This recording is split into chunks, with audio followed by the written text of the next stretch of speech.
దేవుని పరిశుద్ధ నామమునకు వందనాలు, స్తుతులు, స్తోత్రములు కలుగునుగాక.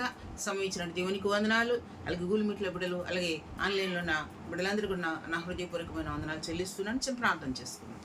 పరిశుద్ధమైన మా దేవ, మీకే మహిమ ఘనత ప్రభావం ఆరోపిస్తున్నాం తండ్రి. ఇదిగో నాయన హెచ్కేల్ గ్రంథం 44వ అధ్యాయం 15 నుంచి 19 వరకు కూడా ధ్యానం చేస్తుంటుండగా ప్రభువా, అందులో ఉన్నటువంటి లోతైన మర్మాలు మీరు మాతో మాట్లాడమని మీ హస్తాలకు అప్పగించుకుంటున్నాను. నేనైతే నాయన అల్పురాలిని బాబు, అయోగ్యురాలి, దౌర్భాగ్యరాలి, ఎన్నికలేని దాని ప్రభువా, అయా ఈ యొక్క వాక్యాన్ని వివరించే శక్తి నాకైతే లేదు, కానీ పరిశుద్ధాత్మ తండ్రి అయా మీరు మాతో మాట్లాడితే మేము బ్రతుకుతాం నా తండ్రి. అవును ప్రభా, మీ మాటలు జీవపు ఊటలు నా తండ్రి. ఆ మాటలు మాతో మాట్లాడమని వేడుకుంటున్నాం. పరిశుద్ధాత్మ తండ్రి మాతో మాట్లాడండి. మీ ఆత్మ కార్యంలో ఇక్కడ జరిగించండి. మీ ప్రభావంతో మమ్మల్ని నింపండి. నన్ను మీ సులోచన మరుగుపరుచుకోండి దేవా. మీరే మాతో మాట్లాడమని వేస్తారకు అప్పగించుకుంటున్నాను తండ్రి. అయా ఆత్మ సంగములతో చెప్పుచున్న మాట చెవి గిలిగిన వాడు వినును గాకని మా చెవులు తెరవచ్చేయండి ఆయన. మా కన్నులు తెరవచ్చేయండి, మా హృదయాన్ని తెరవచ్చేయండి, మీ మాటలు మాకు ముద్రించండి, మీ కొరకు జీవించే జీవితాలు దయచేయండి. అనేక మందికి నా ప్రభా, ఎవరెవరికి ఏ వర్తమానం అవసరమో ప్రభా, మీరే మాతో మాట్లాడి మీరు మహిమ పొందమని. మీ వాక్యం 2 అంచెల 10,000 ఖడ్గం వంటిది నా ప్రభా. ప్రాణాత్మ దేహములను సహితము నాయన అవి విభజించినంత మటుకు నాయన లోపలికి వెళ్ళి మమ్మల్ని శోధించేది కనుక నా ప్రభా, మాలో ఉన్నటువంటి నాయన అయ్యా ఏదైతే నాయన వ్యతిరేకమైనది ఉందో దాన్ని తీసివేసి మీకు మహిమకరమైన జీవించలాగా మీరు మాతో మాట్లాడమని, మీరు మహిమ పొందమని యేసు నామం పెట్టి అడిగి వేడుకుంటున్నాం పరమ తండ్రి, ఆమేన్. మరొకసారి చదువుకున్నాము. హెచ్కేల్ గ్రంథము 44వ అధ్యాయం 15 నుంచి 19 వరకు కూడా. ఇశ్రాయేలులు నన్ను విసర్జింపగా నా పరిశుద్ధ స్థల సంరక్షణ కొరకు సాదోకు సంతతి వరకు లేవీలైన యాజకులు పరిచర్య చేయుటకు నా సన్నిధికి వచ్చి వారే నా సన్నిధి నిలిచి క్రొవ్వును రక్తమును నాకు అర్పించుదురు. ఇదే ప్రభువైన యెహోవా వాక్కు. వారే నా పరిశుద్ధ స్థలంలో ప్రవేశింతురు. పరిచర్య చేయుటకే వారే నా బల్ల యొద్దకు వతురు. వారే నేను అర్పించిన దానిని కాపాడుదురు. ఇదే ప్రభువు యెహోవా వాక్కు. వారు లోపటి ఆవరణపు గుమ్మములోనికి వచ్చినప్పుడు జనుపనార బట్టలు ధరించుకొనవలను. లోపటి ఆవరణపు గుమ్మముల ద్వారా వారు మందిరమున ప్రవేశించి పరిచర్య చేయనప్పుడల్లా బొచ్చు చేత చేసిన బట్టలు వారు ధరింపకూడదు. అవిసెనార పాగాలు ధరించుకొని నడుములకు జనుపనార బట్ట కట్టుకొనవలెను. చెమట పుట్టించినది ఏదైనను వారు ధరింపకూడదు. బయట ఆవరణంలోనికి జనుల యొద్దకు వారు వెళ్ళినప్పుడు తాము ప్రతిష్ఠిత వస్త్రములను తీయకపోవట చేత జనులను ప్రతిష్ఠింపకుండానట్లు తమ పరిచర్య సంబంధమైన వస్త్రములను తీసి ప్రతిష్ఠితములకు గదులలో వాటిని ఉంచి వేరు బట్టలు ధరింపవరలు. మరియు వారు తమ అంతవరకు చాలు. దేవునికి మహిమ కలుగు. ఈ రోజున వస్త్రాలు అంటే యాజకులు, దేవుని యొక్క పరిచర్య చేసేటటువంటి యాజకులు ఏ విధమైన వస్త్రాలు ధరించాలి అనేది మనం ఇక్కడ ధ్యానం చేసుకుంటున్నాం. దేవుడు మాట్లాడుతున్నాడు ఏవి వేసుకోవాలి, ఏవి వేసుకోకూడదు అనేది ఇక్కడ మాట్లాడుతున్నారు. ఎందుకంటే మనం చూడండి 15వ వచనం చూస్తే, ఇశ్రాయేలు నన్ను విసర్జింపగా నా పరిశుద్ధ స్థల సంరక్షణ కనిపెట్టి సాదోకు సంతతి వరకు లేవీలైన యాజకులు.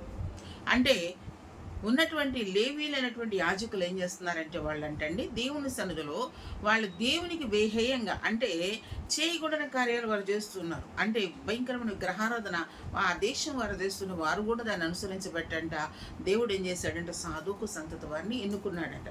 సాదోకు సంతతి వారు ఎవరంటే కనుక దావీదు, మనం ధ్యానం చేసుకున్నాం దాన్ని. దావీదు ఏలుబడిలో సాదోకు అక్కడ యాజకుడిగా ఉండేవాడు. అయితే తన కుమారుడు అహిమయస్సు వీరందరూ కూడా అక్కడ పరిచర్య చేస్తూ ఉండేవాళ్ళు. వాళ్ళంట అంటే దావీదు దగ్గర బహు నమ్మకస్తులుగా వారు ఉండి దేవుని యొక్క పరిచర్యలు ఉంటుండటం బట్టి వారికి ఈ యాజకత్వాన్ని దేవుడు అప్పగించినట్లుగా మనం చూస్తూ ఉన్నాం. సాదోకు సంతతి వారంట దేవుని యొక్క మందిరంలో వారు వచ్చి పరిచర్య చేస్తారు. వారు అంతకుముందు మనం చదువుతున్నాం, హృదయంలో సున్నతి లేని వారు, శరీరంలో సున్నతి లేని వారు ఎవరు కూడా నా పరిచర్య చేయడానికి, నా మందిరంలో ఉండడానికి యోగ్యులు కారు అని దేవుడు మాట్లాడుతున్నాడు. అలాగే ఇక్కడ మనం చూస్తే కనుక దేవుడు అంటున్నాడు సాదోకు సంతతి వారు మాత్రం అంట దేవుని పరిచర్య చేయడానికి యోగ్యులు అని దేవుడు మాట్లాడుతున్నాడు. అలాగే ఇంకొక మాట మనం చూస్తే కనుక 16వ వచనం, ప్రభు యెహోవా వాక్కు. వారే పరిశుద్ధ స్థలంలో ప్రవేశింతురు. పరిచర్య చేయుటకే వారే నా బల్ల యొద్దకు వత్తురు. వారే నేను అప్పగించిన దానిని కాపాడుతురు. ఇదే ప్రభు యెహోవా వాక్కు. వారు లోపటి ఆవరణపు గుమ్మములోనికి వచ్చినప్పుడు అంటే దేవుని మందిరములో ప్రవేశించేటప్పుడు అంట వారు ఏం చేయాలంటే అండి జనపనార బట్టలు వేసుకొనవలెను అని ఇక్కడ రాయబడి ధరింపవలెను. లోపటి ఆవరణ గుమ్మముల ద్వారా వారు మందిరమున ప్రవేశించి పరిచర్య చేయనప్పుడల్లా బొచ్చు చేత చేసిన బట్టలు వారు ధరింపకూడదు. అంటే దీని అర్థం ఏంటంటే నార బట్టలు ధరించాలి, అంటే కాటన్ బట్టలు వాళ్ళు వేసుకోవాలి. అంతేకాని వూల్ చేత అంటే గొర్రె బొచ్చు చేత చేసినటువంటి ఆ వూల్ వస్త్రాలు వారు ఎంత మాత్రం కూడా ధరించకూడదు. దేవుడు స్పష్టంగా మాట్లాడుతున్న మాట ఏంటంటే వారు నార బట్టలు మాత్రమే వారు ధరించాలి, కానీ వాళ్ళు వూల్తో చేసిన బేబీ కూడా ధరించకూడదు అని స్పష్టంగా దేవుడు చెప్తూ ఉన్నాడు. ఎందుకంటే నార బట్టల గురించి అనేక మనం నిర్గమాకాండంలో చదివితే కూడా అక్కడ కూడా అదే రాయబడి ఉంటుంది. ఏమనంటే నిర్గమాకాండం చూడండి 28 అధ్యాయం 39 వచ్చిన 39:40 మనం చదివితే నిర్గమాకాండం 28 చూడండి 28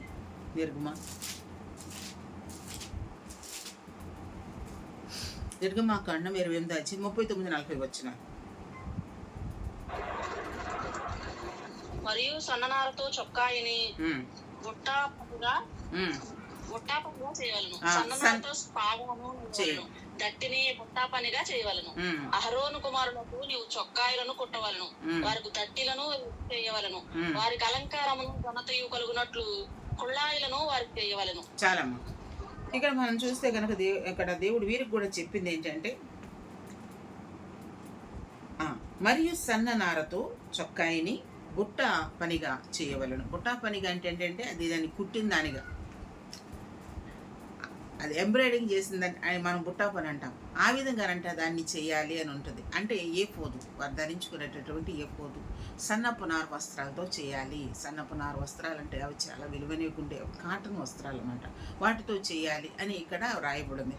అలాగే మనం చూస్తూ ఉంటే కనుక వారి ఏం చేయాలంటే అండి సన్ననారతో పాగాను నేయవలను, దట్టిని బుట్టా పనిగా చేయవలను, అహరోను కుమారులు నీవు చొక్కాయలను కుట్టవలను, వారికి దట్టిలను చేయవలను, వారికి అలంకారంగా అవి ఉంటాయి అని చెప్పేసి. ఇంకోటి ఏంటంటే పాగాలు కూడా చేయాలంట. పాగా అంటే ఏంటి? తల మీద పెట్టుకునేది అనమాట.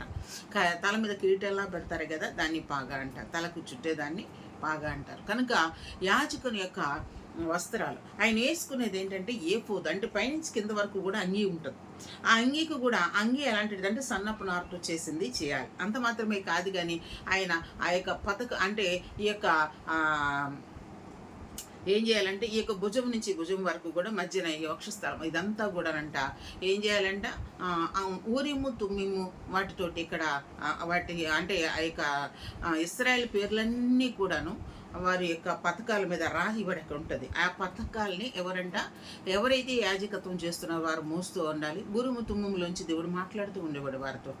కనుక అవన్నీ కూడా అలాగే ఆ ఏఫోదుకి కింద ఎలా ఉంటుందో దానిమ్మ పండు, ఆ యొక్క బంగారపు గంట ఒకటి, దానిమ్మ పండు ఒకటి, బంగారపు గంట, ఎలాగా ఆ వస్త్రాలకి చుట్టూతో కూడా నేసి ఉంచేవారు ఏఫోదుకి.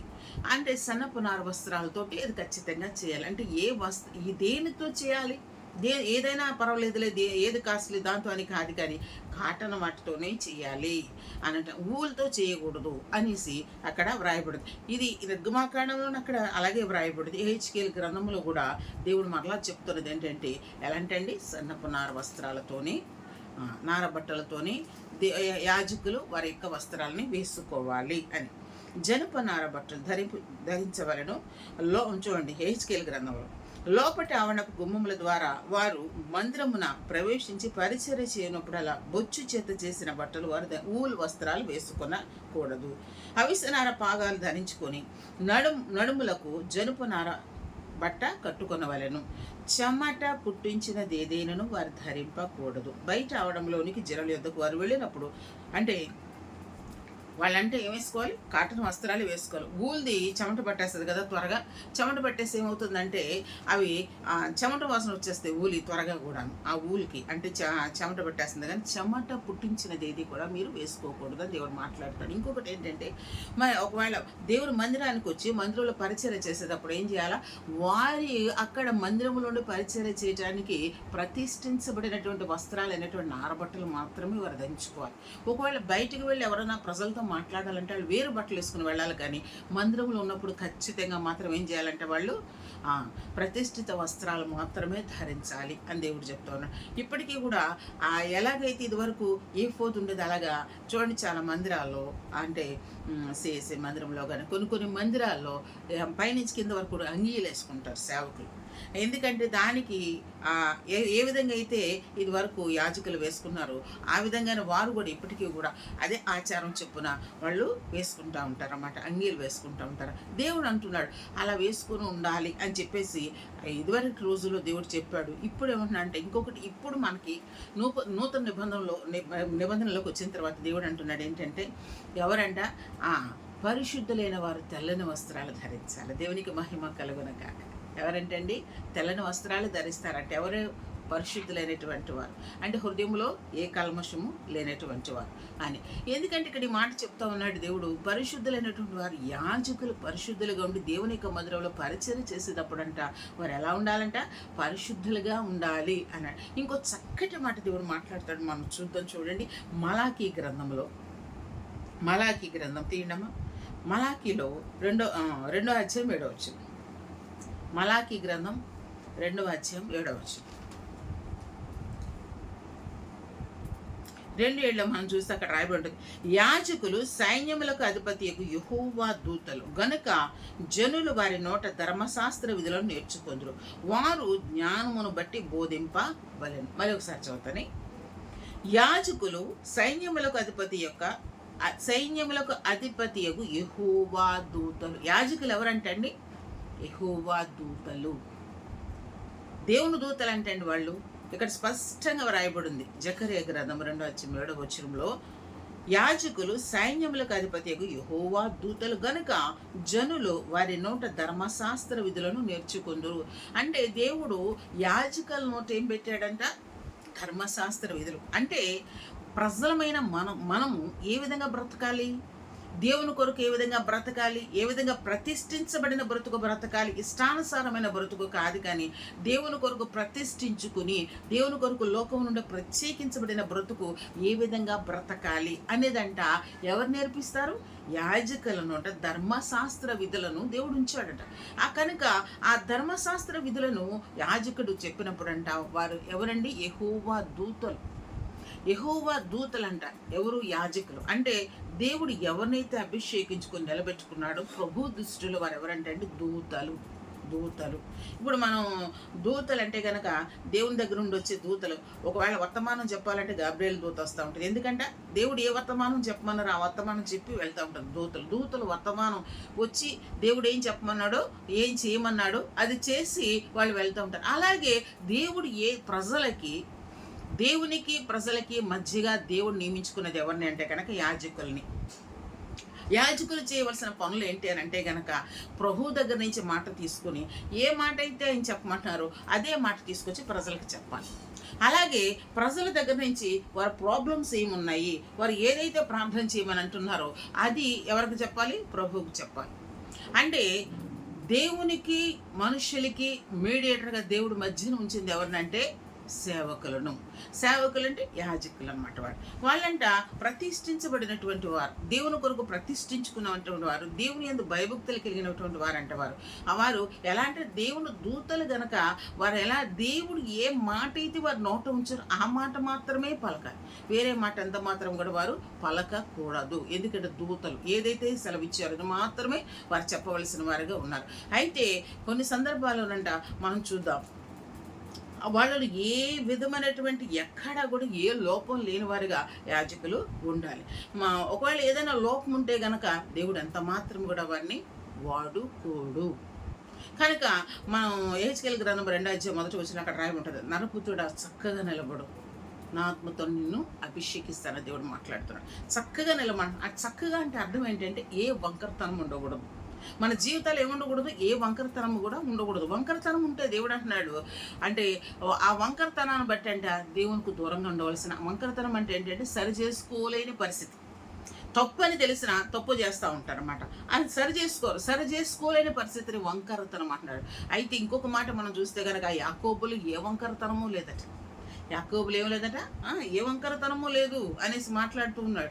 కనుక దేవుని సదులో మన జీవితాలు ఏ వంకరతనం ఉన్నా, ఏ విధమైన అపవిత్రత ఉన్నా ఏం చేయాలంట, మనల్ని మనం సరి చేసుకోవాలి. అంటే ఇది వరకు దేవుని యొక్క మందిరంలో పరిచయం చేయడానికి యాజకులను దేవుడు ఎన్నుకున్నాడు. కానీ ఈ రోజున నూతన నిబంధన గ్రంథంలోకి వచ్చిన తర్వాత ప్రభువైన యేసుక్రీస్తు మన కొరకు శిలువ పైన ఆయన తన ప్రాణాన్ని అర్పించి, రక్తాన్ని కార్చి ప్రాణాన్ని అర్పించి, ఆయన చేసిన త్యాగాన్ని బట్టి, ఆయన ఇచ్చిన రక్షణను బట్టి అంట మనందరం కూడా ఎలా ఉన్నామంటే, ఆ యొక్క రక్తంతో కడగబడిన మనందరం కూడా ఆయన సన్నిధిలో ఎలాంటి వారం అంటే అండి, ఆయనకి ఇష్టమైనటువంటి సేవకులమే మనందరం కూడా. అందుకే దేవుడు అంటున్నాడు గ్రేట్ కమిషన్ ఏంటంట, సర్వ సృష్టికి వెళ్ళి సర్వజనులకు సువార్త ప్రకటించబోతున్నాడు దేవుడు. ప్రతి ఒక్కరికి ఆదేశం ఇచ్చాడు దేవుడు.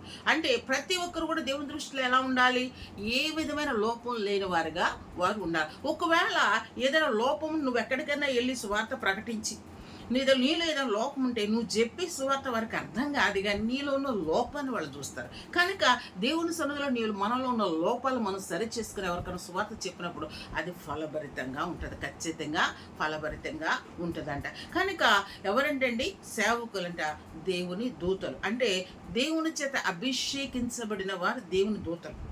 వారు ఏదైతే ధర్మశాస్త్రం మనకు బోధిస్తున్నారో అది మనం విని ఏం చేయాలా, విశ్వాసులైన వారందరూ కూడా అనేక మందికి దాన్ని బోధించేటప్పుడు అంట ఏ వంకరతను మన జీవితంలో లేకుండా చూసి అది వారికి చెప్పినప్పుడు వారి హృదయాల్లో ముద్రించబడుతుందంట. ఇంకొకటి ఏంటంటే వస్త్రాలు, తెల్లని వస్త్రాలే ధరించమని దేవుడు అంటూ ఉన్నాడు. అంటే ఒకవేళ తెల్లని వస్త్రాలు లేకపోతే ఏంటంటే కొన్ని సందర్భాలు మలిన వస్త్రాలు ధరించిన వారు కూడా ఉన్నారు. మనం చూద్దాం, జకర్యా గ్రంథంలో చూద్దాం. చూడండి, జకర్యా ఒక్కసారి తీయండి అమ్మ. జకర్యా గ్రంథము, జకర్యా 3వ అధ్యాయం 3వ వచనం. జకర్యా గ్రంథం 3వ అధ్యాయం 3వ వచనం దయచేసి చదవండి. అంతటా నాతో మాట్లాడుతున్న దూత బయలుదేరగా మరి ఒక దూత అతనిని ఎదుర్కొని వచ్చును. రెండవ దూత పరిగెత్తుకుని పోయి యెరూషలేములో మనుషులను పశువులను విస్తారమైనందున అది ప్రాకారములు లేని మైదానముగా ఉండునని ఈ యవ్వనుకి తెలియజేయమని మొదటి దూతను ఆజ్ఞ ఇచ్చెను. నేను దాని చుట్టూ అగ్ని ప్రాకారముగా ఉండును. నేను దాని మధ్య జకర్యా గ్రంథము 3వ అధ్యాయం 3వ వచనం.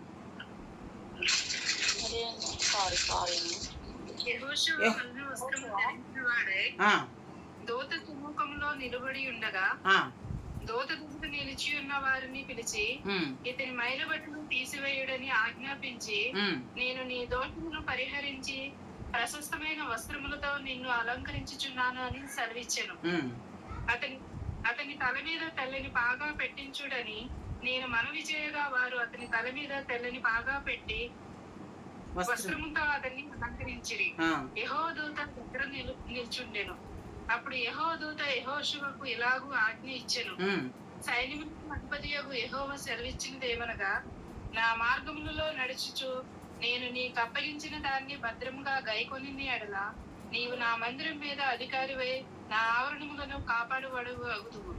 మరియు ఇక్కడ నిలువబడు వారికి కలిగినట్లు నా సన్నిధిని నిలిచి భాగ్యము నీకిత్తును. దేవునికి స్తోత్రం, హల్లెలూయా. ఇక్కడ మనం చూస్తే ఎలాంట 3వ వచనం మనం చూసినప్పుడు జకర్యా గ్రంథం 3వ అధ్యాయం 3వ వచనంలో ఇక్కడ రాయబడి ఉంటుంది అనమాట. యెహోషువ మలిన వస్త్రములు ధరించిన వాడి దూత సమ్ముఖములు నిలబడి ఉండగా. ఇంతకీ మలిన వస్త్రాలు ధరించారని చెప్పిన వాళ్ళు ఎవరు? మనం పైన చదివితే కనుక మనం చూడండి, 3వ అధ్యాయం మొదటి నుంచి చదువుతున్నాను. మరి యెహోవా దూత ఎదుట ప్రధాన యాజకుడైన యెహోషువ నిలబడుటయు సాతాను ఫిర్యాదు అతని కుడిపార్శ్వం నిలబడుటయు అతడు నాకు కనపరచెను. సాతాను యెహోవా నేను గద్దించును, యెరూషలేమును కోరుకొను, యెహోవా నేను గద్దించును. అతడు అగ్నిలో నుండి తీసిన కొరివి వలనే ఉన్నాడు కదా అని యెహోవా దూత సాతానుతో అనేను. యెహోషువ మలిన వస్త్రములు ధరించిన వాడే దూత సముఖములో నిలువబడి ఉండగా.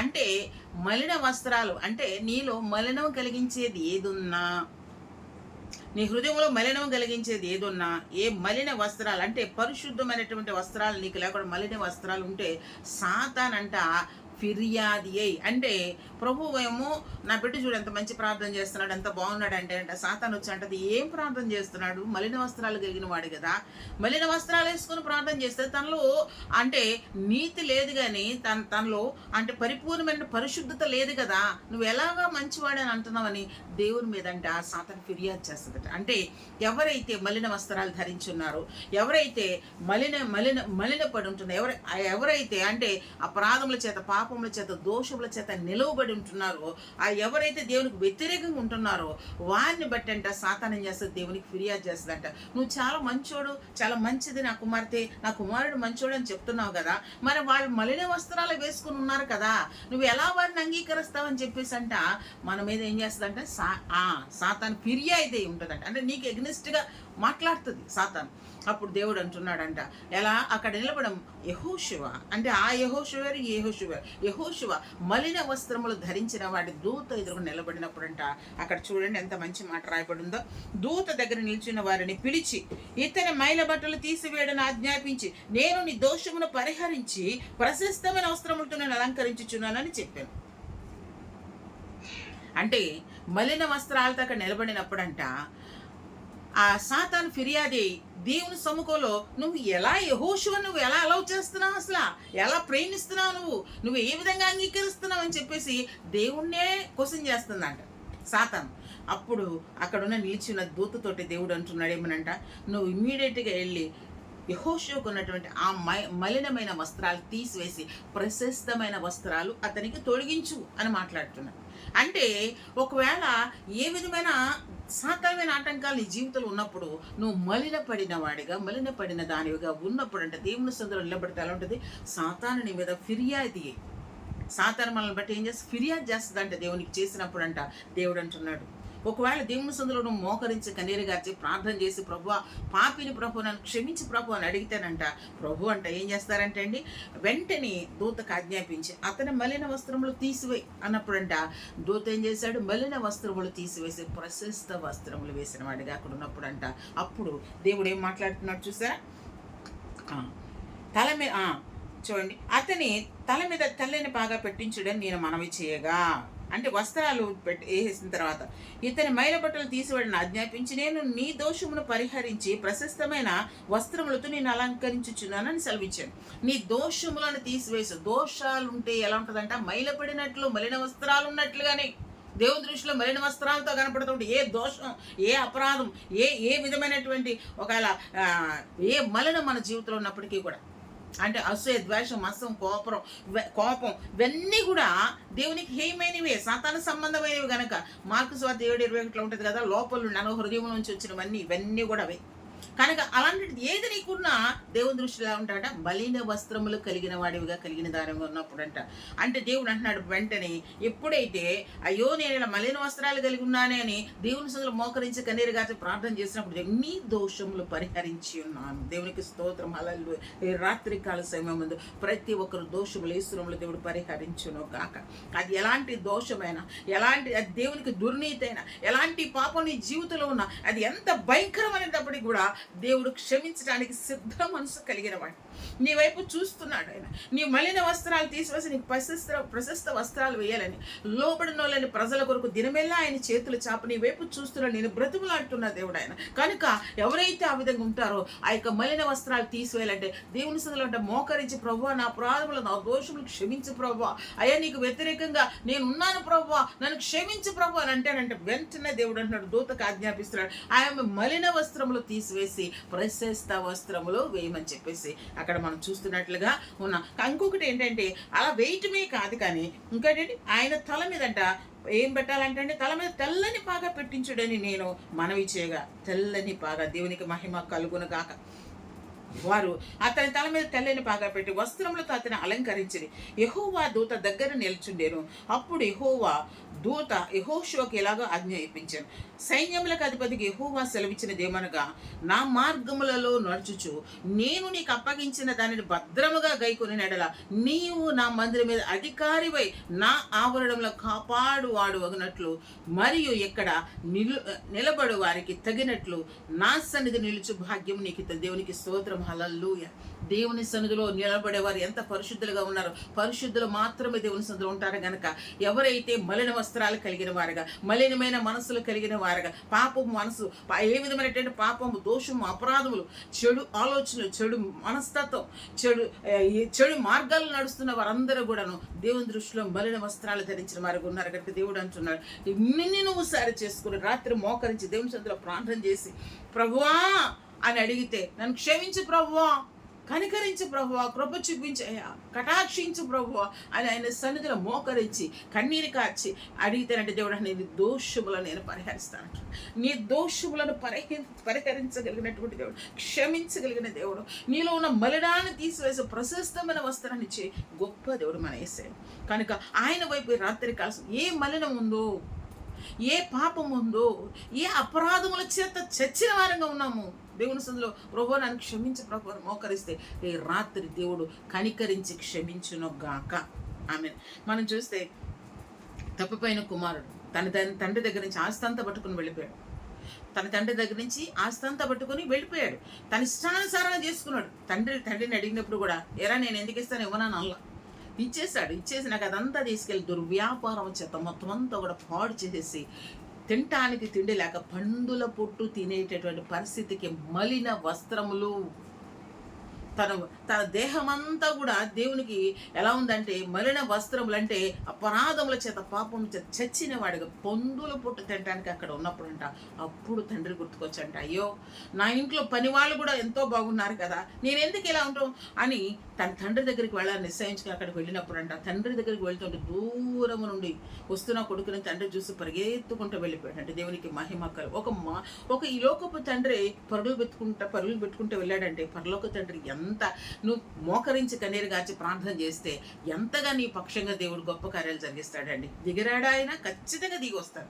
వచ్చి వెంటనే అంటున్నాడు, వచ్చినప్పుడు కుమారుడు అంటాడు, ప్రభా తండ్రి నేను పరలోకంలో దేవుని ఎదుట నీ ఎదుట నేను పాపం చేశానని క్షమించమని అడిగాడు. తన దగ్గర ఏంటంటే పశ్చాత్తాపంతో ఏమని అడిగాడు, నేను దేవునికి విరోధంగా నీకు విరోధంగా నేను పాపం చేశాను క్షమించమన్నప్పుడు అంట వెంటనే ఆ ఆ మురికి వస్త్రాలతో మలిన వస్త్రాలతో వచ్చినటువంటి ఆ కుమారుడు ప్రేమని చూశాడు కానీ తండ్రి ఏ వస్త్రాలు వేసుకున్నదని కాదు కానీ వెంటనే అంటున్నాడు, వీని యొక్క వస్త్రాలు తీసేసి ప్రశస్త వస్త్రములు వీనికి తొడగమంటున్నాడు. ఏమన్నాడండి, ఉంగరం పెట్టమంటున్నాడు, పాదరక్షకులు వేయమని అంటున్నాడు. అంటే ఏం చేయాలి, మురికి వస్త్రాలతో ఉంటే ఎవరికి ఇష్టం ఉండదండి. అంటే ఏ పాపంతోనూ శాపంతోనూ బ్రతకటం అనేది దేవునికి ఎంత మాత్రం ఇష్టం ఉండదు. కానీ దేవుని సన్నిధికి వచ్చినప్పుడు అంట ఆ పాపమంతా పోయి ఎలాంటి ప్రశస్తమైన వస్త్రాలతో దేవుడు మనల్ని నింపును గాక. దేవునికి మహిమ కలుగును. కాబట్టి దేవుని సన్నిధిలో ఉన్నటువంటి మనము లోకస్వార్త 15:22 వచనంలో తప్పిపోయిన కుమారుడు గురించి అక్కడ రాయబడి ఉంటుంది చూడండి. 22 వచనాలు అంటావు, ఆయనకంటే ప్రశస్త వస్త్రంలో దేవునికి మహిమ కలుగును గాక. అండి దేవుని సన్నిధికి వస్తూ మా అమ్మగారు అనేవారు ప్రార్థన చేస్తే, అమ్మా నేను ప్రార్థన చేస్తానని ఉపవాసం ఉండి ప్రార్థన చేసేవారు. పొద్దుటి నుంచి రాత్రి దాకా ఆ గదిలో తలుపు వేసుకుని అలాగే ఉండి అలా ప్రార్థన చేస్తా అనేవారు. అమ్మ నేను ఈరోజు ఎంత ప్రార్థన చేసిన దేవుడు అన్నాడు నాకు స్తుతి వస్త్రం ఇచ్చాడంట అమ్మ దేవుడు, అలాగే స్తోత్ర వస్త్రం ఇచ్చాడంట, ప్రశస్త వస్త్రం దేవుడు నాకు ఇచ్చాడమ్మ అని చాలా వస్త్రాల పేర్లు ఆవిడ చెప్పేవారు. చెప్పేవారు నిజంగా. అంటే ఏంటంటే ఒక్కొక్కటి బహుమానంగా దేవుడు ఇస్తాడంట. ఎలా ఇస్తాడంటే ఒక్కొక్కటి మనకి బహుమానంగా దేవుడు ఇస్తాడంట. మా అమ్మగారు చెప్పేవారు, అమ్మ ఎక్కడున్నాయో కూడా మాకు తెలియదు కానీ మా అమ్మగారు అంట స్తుతి వస్త్రం దేవుడు ఇచ్చాడమ్మ నాకు, స్తోత్ర వస్త్రం దేవుడు ఇచ్చాడమ్మ, ప్రశస్త వస్త్రం దేవుడు నాకు ఇచ్చాడమ్మ, పెండ్లి వస్త్రం నాకు ఇచ్చాడమ్మ దేవునికి స్తోత్రం హల్లెలూయా అని మా అమ్మగారు చెప్తా ఉండేవారు. దేవుని బిడ్డ ఈ వస్త్రాలన్నీ మనం కలిగి ఉండాలి. మనం ఒకవేళ మలిన వస్త్రంతో ఉన్నవేమో ఆ మలిన వస్త్రం రాత్రి కాల సంధి యేసు నామములో దేవుడు తీసివేయును గాక. ప్రశస్త వస్త్రములతో దేవుడు ఒక్కొక్కరిని నింపును గాక. ఆమె ఇంకొకటి ఏంటంటే మనమంట పరిశుద్ధులుగా ఉంటాను ఎల్లప్పుడూ కూడా తెల్లని వస్త్రాలు అంటే అర్థం ఏంటంటే పరిశుద్ధమైన జీవితం, దేవునికి మహిమ కలుగును గాక. పరిశుద్ధులుగా బ్రతకాలి. నిజంగా పరిశుద్ధాత్మ దేవుడు మనలో ఉంటే ఏ చిన్న తప్పు చేసినా అది ఎలా ఉంటుందంటే మనల్ని నువ్వు తప్పు చేసావు, నువ్వు తప్పు వాళ్ళతో వాళ్ళ మాట్లాడకుండా ఉండవలసింది నువ్వు మాట్లాడావు అంటాడు దేవుడు. పరిశుద్ధాత్మ దేవుడు అన్నప్పుడు అవును ప్రభా నేను తప్పు చేశాను, అని నువ్వు ఒప్పుకొని దాన్ని రెక్టిఫై చేసుకొని మరలా నిన్ను నువ్వు సరి చేసుకొని దేవుని సందులో నిలబడినప్పుడు అంట దేవుడు పరిపూర్ణమైన ఆనందమిస్తాడు. ఒకవేళ నువ్వు సరి చేసుకోకపోతే ఏదో గిల్టీ ఫీలింగ్, అంటే తప్పు చేసిన ఫీలింగ్ లాగా ఉంటుంది, ఖచ్చితంగా ఉంటుంది.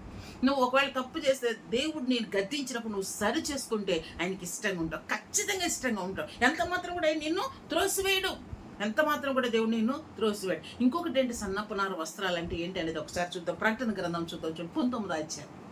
ప్రకటన గ్రంథము 19వ అధ్యాయం 8వ వచనం చదవడం.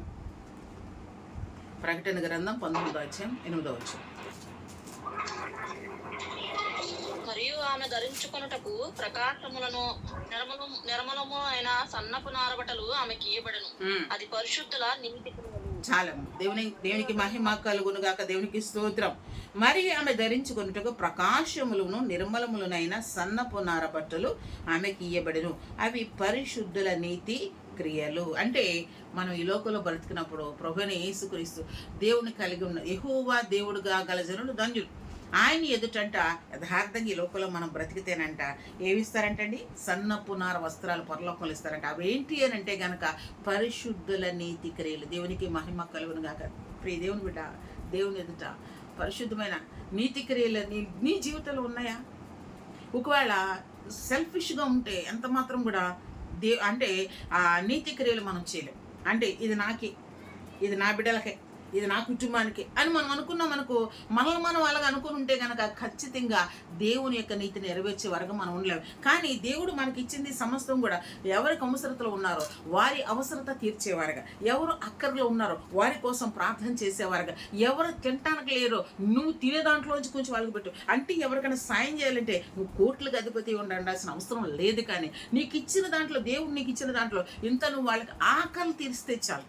దేవుడు అంటున్నాడు, ఏమంటున్నాడు 25 మనం చూస్తే మత్తయి సువార్త 25 అధ్యాయం 31 వచ్చిన కానీ అక్కడ రాయి ఉంటుంది. ఏమిటంట, నేను ఆకలిగా ఉన్నప్పుడు నాకు ఆహారం పెట్టాను, నేను వస్త్రహీనంగా ఉన్నప్పుడు నాకు వస్త్రాలు ఇచ్చే ఉంటున్నాడు దేవుడు. ఎంత సంతోషం అండి అది. కోటాను కోట్ల ప్రజలు పరలోకంలో ఉన్నప్పుడు దేవుడు తీర్పు తీస్తున్నప్పుడు అంటే కుడివైపునేమో గొర్రెలు, ఎడమవైపున మేకలు. అంటే కుడివైపున పరిశుద్ధులు, ఎడమవైపున ఎవరంటే అండి అనీతిమంతులు. వారు ఉన్నప్పుడు అంటే దేవుడు అంటున్నాడు, అమ్మా నువ్వు నేను ఆకలిగా ఉన్నప్పుడు నాకు ఆహారం పెట్టావు అంటే, అయ్యో ప్రభు నేనెప్పుడు, అమ్మ నువ్వు నాకు పెట్టావు. ఎవరికి పెట్టారు? మిక్కిలి ఎలుపులేని బిడ్డలకు పెడితే నాకు పెట్టినట్లని దేవుడు అది సేవకులకు పెట్టవచ్చు. ఎవ్వరు అసలు ఏమి తినడానికి లేని వారికి నువ్వు చూసినప్పుడు వారి ఎందుకు కటాక్షించి వారిని కనికరించి నువ్వు తినే దాంట్లోంచి ఎంత ముద్ద పెట్టమని దేవుడు కోరుకుంటున్నాడు. కానీ నువ్వు ఎంత ఆస్తి ఎంత తీసుకెళ్ళి పెట్టమనిగా, నువ్వు తినే దాంట్లో ఎంత ముద్ద పెట్టు, అదే దేవుడు చూస్తున్నాడు, ఖచ్చితంగా చూస్తున్నాడు. నిన్ను చూస్తున్నాడు, నేను గమనిస్తున్నాడు దేవుడు. నీ ప్రతి యాటిట్యూడ్, ప్రతి చర్య దేవుడు గమనిస్తూ ఉన్నాడు. అంటే నువ్వు చేస్తున్నావు. మనం ఒక రోజు గడిచిందంటే రోజులో దేవునికి ఇష్టమైన పనులు ఏం చేస్తాం? దేవుడు సంతోషపెట్టే పనులు, మనల్ని సంతోషపెట్టుకునే పనులు చాలా చేస్తూ ఉంటాం. మనకి ఇష్టమైన వండుకుంటాం, ఇష్టమైన తింటూ ఉంటాం, మనకి ఇష్టమైన పనులు చేసుకుంటాం, ఇష్టమైన కొనుక్కు. కానీ దేవుని ఇష్టాన్ని నెరవేర్చేవారంగా మనం ఉంటాం. దేవుని ఇష్టాన్ని ఎవరైతే నెరవేరుస్తారో వారి యందు దేవుడు సంతోషపడతాడు. ఆయన సంతోషింపచేసేవారుగా, ఆయన దగ్గర నుంచి మెప్పు పొందుకునే వారుగా మనం ఉండాలి. కానీ మనకు మనమేం మెప్పు కాదు, కానీ ఆయన్ని సంతోషపెట్టినప్పుడు అంట దేవుడు అంటున్నాడు ఏంటంటే అది పరిశుద్ధుల నీతి క్రియలు. దేవునికి మహిమ కలుగును గాక. ఆ పరిశుద్ధులకు తగినట్టుగా నీతి క్రియలు ఈ జీవితంలో ఉంటారంట. పరలోకంలో సన్నపునార వస్త్రాలు ఇస్తారంట. సన్నపునార వస్త్రాలు ఏంటండి? మన పరిశుద్ధుల యొక్క నీతి క్రియలు. ఇంకా పైన రాయబడి ఉంటుంది. ఎందుకంటే ఏంటంటే చూడండి, గొర్రెపిల్ల వివాహ మహోత్సవ సమయం వచ్చినది, ఆయన భార్య తన్ను తాను సిద్ధపరచుకునేది గనుక మనము సంతోషపడి ఉత్సహించి ఆయనను మహిమపరచదమని చెప్పగా, గొర్రెపిల్ల వివాహ మహోత్సవ సమయం సమీపించింది గనక మనం ఏం చేయాలంటే అండి, ఆ సన్నపునార వస్త్రాలంటే పరిశుద్ధుల నీతి క్రియలు. నీతి క్రియలు అంటే దేవుని కొరకు మంచి కార్యం చేసేవారంటే, పాపాత్మరాలైన స్త్రీ ఏం చేసిందండి, వచ్చి ఆయన తల వెంట్రుకలతో కన్నీటితో పాదాలు కడిగిన తల వెంట్రుకలు తుడిచింది. ఇది చాలా మంచి కార్యం అన్నాడు దేవుడు. ప్రభు కొరకు ఒక మంచి కార్యం అన్నా చేసావా? నీకోసం ఎన్నో మంచి కార్యాలు చేసావు కదా. ప్రభు నీ నుంచి ఆశించేది మంచి కార్యాలు. అంటే నీకున్న దాంట్లో ఎవరి గురించి ప్రార్థన చేస్తున్నాం? ఇతరుల గురించి, మన గురించి కాదు కానీ ఇతరుల గురించి ప్రార్థించేవారు. ఎవరికైనా బాగులేదని మనం చెప్పినప్పుడు మనం ప్రార్థించేవారు, ప్రార్థన చేస్తామంట. కనుక వారి కోసం ఎంత ప్రార్థన చేస్తావు అది కూడా లెక్క ఉంటుంది. దావీదు అంటాడు, నా కన్నీరు నీ కవిలలో దాచిపడి ఉంటుంది. అంటే ఈ కన్నీటి బొట్టు, ప్రతి బొట్టు కూడా ఎక్కడైనా వేస్ట్ అయిపోతుంది కూడా. ప్రతిదీ నువ్వు దేవుని సన్నిధిలో కార్చిన ప్రతి కన్నీటి బొట్టు దేవుని సన్నిధిలో అది దాచబడి ఉంది. అది ఒకానొకనోడు మనం చూస్తాం. కనుక నీ కన్నీటిని కూడా దేవుడు దాచే దేవుడు. ఎవరి కోసం విజ్ఞాపన చేస్తున్నావు? ఎవరి కోసం ప్రార్థన చేస్తున్నావు? నీ కుటుంబం కోసం ప్రార్థన చేస్తున్నావు. నీ భర్తను బట్టి, భార్యను బట్టి, బిడ్డలను బట్టి, సంఘాన్ని బట్టి, అలాగే నీ రక్త సంబంధులను బట్టి, నీ ఇరుగు పొరుగు వారిని బట్టి, నీతో పనిచేస్తున్న వారిని బట్టి, మరి నిజంగా నశించిపోతున్న వారిని బట్టి ఇన్ని ప్రార్థనలు చేయవలసిన వారికి మనం ఉన్నాం కనుక దేవుని కొరకు నిజంగా మనం ఎవరి గురించి, ఒకళ్ళు ఎవరన్నా దారి తెప్పిపోయారు, ఒకళ్ళు దేవుని నమ్ముకొని బాప్తీసం తీసుకుని ఎవరో వెనకబడిపోయిన వారి కోసం మరలా అదే స్థితికి రావాలని నువ్వు ప్రార్థన చేసినప్పుడు, మరలా అదే స్థితికి వారు వచ్చినప్పుడు దేవుడు నిన్ను బట్టి ఎంత సంతోషపడతాడు. తప్పిపోయిన కుమారుడు తిరిగి వస్తే తండ్రి ఎంత సంతోషపడ్డాడు. ఆ విధంగానే అనేక మంది దేవుని సన్నిధికి నడిపించేవారుగా మనం ఉన్నప్పుడంట. ఎలా? మన మలిన వస్త్రాలు ఏమి లేకుండా మనం ఉన్నప్పుడంట దేవుడు నిన్ను వాడుకుంటాడు. నీలో మలిన వస్త్రాలు ఉంటే దేవుడు నిన్ను వాడుకోడు. ఏ విధమైన, ఒకవేళ ఏదైనా మనం ఒకటే అడగాలి రోజు, ప్రభు నాలో ఏ మలినం ఉందో దాన్ని తీసి, నీ రక్తం, నీ పరిశుద్ధ రక్తంతో నన్ను కడుగు ప్రభు, పరలోక రాజ్యానికి వారసులుగా నన్ను చేయి ప్రభు అని. పెండ్లి వస్త్రం ఏంటంటే అది దేవుని యొక్క రాకడ వచ్చినప్పుడంట పరిశుద్ధులైన వారందరూ కూడా ఎత్తబడతారు. ఎవరైతే రేపు నమ్ముకుందాములే, ఎల్లుండి బాప్తీసం తీసుకుందా, ఇంకా టైం ఉంది కదా, నేను ఇంకా వయసులోనే ఉన్నాను కదా, ఇంకా ముసలోళ్ళని కాలేదు కదా అని ఎవరైతే అనుకుంటున్నారో వాళ్ళందరూ కూడా మిగిలిపోతారు ఇక్కడ. ఎవరైతే ప్రభువాను వస్తేనే సిద్ధంగా ఉన్నానని ఏ విధంగా అయితే చూడండి, సింహ పిల్లలు సింహం కోసం ఎలాగ ఎదురుబడి పరిగెడతాయో, ఆయన మధ్యాకాశానికి వచ్చిన పరిశుద్ధులందరూ ఎత్తబడిపోతారు, ఆయన సరిదికి వెళ్ళిపోతారు. మిగతా వాళ్ళందరూ కూడా ఎక్కడ ఉండిపోతారు. ఆ పరిశుద్ధులైన వారందరూ కూడా మధ్యాకాశానికి వెళ్ళినప్పుడంట 7 సంవత్సరాలు ఏమిటండి అక్కడ పెండ్లి విందు ప్రభువుతోటి, దేవునికి మహిమ కలుగును గాక. అక్కడ పెండ్లి విందులో ఉంటారు. ఆ పెండ్లి విందుకి వెళ్ళడానికి ఏమి ఉండాలంట? పెండ్లి వస్త్రం ఉండాలి. ఎవరో ఒకడికి వెళ్ళి అక్కడ ఉంటేనంట దేవుడు అంటున్నాడు, సహోదరుడు ఇక్కడికి ఎలా వస్తుంది, ఈ పెండ్లి వస్త్రం ఏది అని అడుగుతున్నారు. అంటే పెండ్లి వస్త్రం లేకపోతే అక్కడ అడుగుతారు. అంటే పెండ్లి వస్త్రం లేదంటే అర్థం ఏంటి? మలిన వస్త్రం ఉందని అర్థం. ఆ మలిన వస్త్రం తీసేసుకొని దేవుని సందులో మొరపెట్టినప్పుడు అంట దాన్ని తీసి దేవుడు ఏం చేస్తాడు? ప్రశస్త వస్త్రం దొరుకుతాడు. ఆ తర్వాత ఏం పెండ్లి వస్త్రం నీకు ఇస్తాడంట. పెండ్లి విధిలో పాల్గొనాలంటే పెండ్లి వస్త్రం కంపల్సరీ ఉండాలి. ఆ పెండ్లి వస్త్రం కలిగిన వారే అందులోకి యోగ్యులు, అర్హులు, గొర్రెపిల్ల వివాహ మహోత్సవాన్ని. కనుక ఆ విధంగా ఈ రాత్రి కాల సమయంలో ఏ దోషం, ఏ అపరాధం, ఏ విధమైనటువంటిది మన జీవితంలో ఒకవేళ ఏలుబడి చేస్తూ ఉందో, దేవుని బిడ్డ దేవుని ఒక్కసారి మోకరించి, ప్రభువా నాలో ఉన్నటువంటి ఆ యొక్క అపరాధములు అనేటువంటి మలిన వస్త్రాలు తీసివేయి నాయన. పాపములనే మలిన వస్త్రాలు తీసివేయి, చెడు తలంపులనే మలిన వస్త్రాలు తీసివేయి. ఎవరి గురించి చెడ్డ ఆలోచనలు నేను ఆలోచిస్తే ఆ మలిన వస్త్రాలు తీసివేయి నా ప్రభు. ఎవరికైనా అపకారం చేస్తే ఆ మలిన వస్త్రాలు తీసివేయి నా ప్రభు. అయా నా తల్లి, ఎవరి గురించి ఎవరికైనా కీడు తలపెడితే ప్రభు ఆ మలిన వస్త్రం నుంచి తీసివేయి ప్రభు. ప్రభు నేను నీకు మేలుకరంగా ఉండాలి, లోకంలో ప్రత్యేకించబడిన దానిగా ప్రత్యేకించబడిన వాడికి ఉండాలి ప్రభు. అట్టి ధన్యత నాకు దయచేయి తండ్రి. రాత్రి కాల సమయం వాడితే నిశ్చయముగా ఇప్పుడే దేవుని హస్తము నీ మీదకి వచ్చును గాక. ఆయన ప్రభావంతో దేవుడిని నింపును గాక. ఆయన మహిమతో దేవుడు నింపును గాక.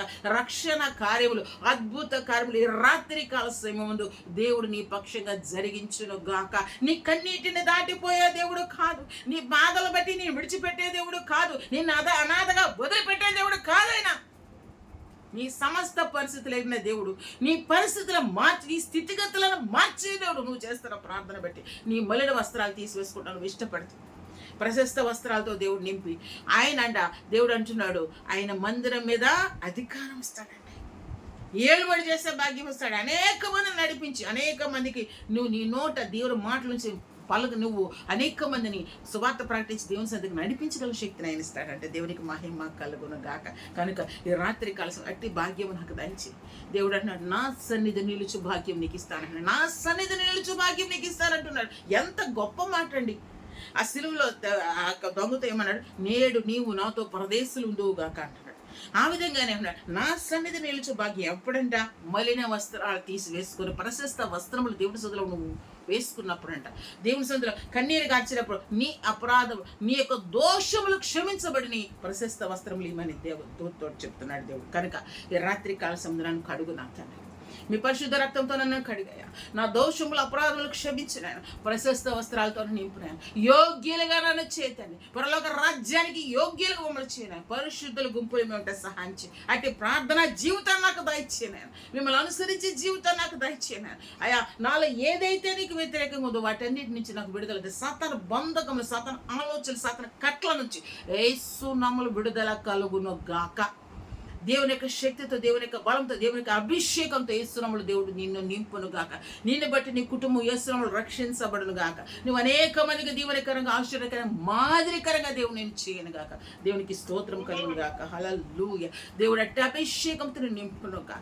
నీ నోట దేవుని మాటలు దేవుడు ఉంచును గాక. ఒక్కొక్క మాట ప్రభావం కలిగిందిగా. నువ్వు ఎవరితో మాట్లాడుతున్నావు, ఏ దోషములు ఎవరిని, ఏ మలిన వస్త్రాలు కలిగిన వారితో నువ్వు మాట్లాడుతున్నావు, నువ్వు అక్కడ అద్భుతాలు, రక్షణ కార్యములు దేవుడు జరిగించును. ఖచ్చితంగా జరిగిస్తాడండి. వారని వీరని ఏం కాదు, కానీ ఖచ్చితంగా దేవుడు జరిగిస్తాడు. కనుక దేవుని యందు భయం కలిగి ఉంది. ఈ రాత్రి దేవుని సన్నిధిలో మోకరించి ఏ అపరాధం, నువ్వు ఏ పాపాన్ని విడిచిపెట్టలేకపోతున్నావు దాని గురించి దేవుని సన్నిధిలో మోకరించాడు. ప్రభువా, తాగుడు మనలేకపోతున్నావా, ఇలాంటి ఏ విధమైన చెడ్డ అలవాట్లు నీ జీవితంలో ఉన్నాయి కనుక అటన్నిటి నుంచి కూడా నాకు విడుదల దయచేయి ప్రభువా అని అడుగు. దేవున్నాడు. ఈ రోజులో ఎంత భయంకరమైన పరిస్థితులు, దేవుడు అంటే భయం లేకుండా అక్రమ సంబంధాలు, భయంకరమైన విభిచారం, ఎంత భయంకర తాగుబోతులు, అస్సలు విచ్చలవిడితనం, లోకం బహుభయంకరంగా ఉంటుంది. అటువంటి మలిన వస్త్రాలు కలిగిన వారికి సువార్త ప్రకటించి వారి గురించి ప్రార్థన చేసినప్పుడు ఒక్కరు రక్షించబడితే ఎంతో సంతోషం, పరలోకంలో ఎంతో సంతోషం అంట.